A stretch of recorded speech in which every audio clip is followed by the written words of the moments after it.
આશ્રમ જોયા? મળ્યા બધાને? આ કળિયુગમાં તમે તો ખરેખર એક કૃષ્ણનો અવતાર છો અને એક શ્રવણનો અવતાર છો. અમને તો બહુ દુઃખ.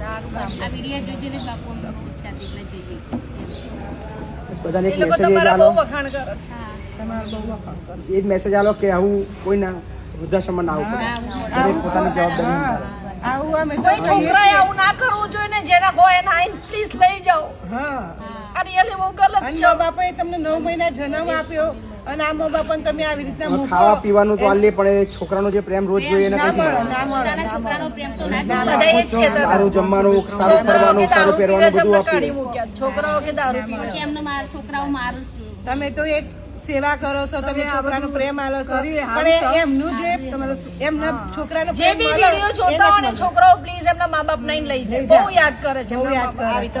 અને એમના મા બાપોએ સેવા કરવી જોઈએ. દુઃખ થાય છે, દુઃખ થાય છે. તમે તો કરો છો, તમારી ફરજ બધી બજાવો છો. અને આ તો પછી વધી જશે. એમની પ્રજા શીખશે.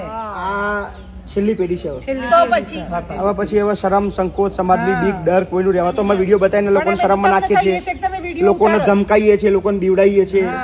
જેના બી વડીલ અમારે ત્યાં છે એ બધા અમારા દુશ્મન છે. દુશ્મન છે, સાચી અમને રોજ ધમકીના ફોન આવે છે, સાચી વાત. અમને બદનામ કરવા માટે, એમને બીવડાવવા, પોલીસ ફરિયાદ કરવાની ધમકી રોજ આવે છે કરો કહીએ. કે વિડીયો વાયરલ કરો છો, આ તે તમે આ તે.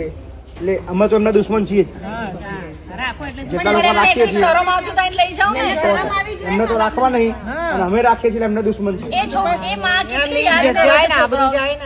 એટલે એમને એ જ છે. છોકરાનું કલ્યાણ જ નહીં બધી માઓ એવું જ કહે છે કે દારૂ પીને અમને કાઢી મૂકે. દારૂ પીને કાઢી અમને મૂકે. મારે છે. હવે મા બાપે જન્મ આપ્યો એ મા બાપને મારાય. અમે તે જ કહીએ છીએ કે એમના પછી જીવન એમની ઓલાદ એમની જોડે શું કરશે? શું એ જ કરશે? પરિસ્થિતિ હવે વધવાની છે. આ બહુ ખોટું છે. ખોટું જ બહુ છે, ગલત ખોટું જ છે, બહુ ગલત છે. પણ તમે એક આ સેવા તમને તો ખરેખર ભગવાન કલ્યાણનું માર્ગ તમે અપનાવ્યું છે. અમે તો તમે બધા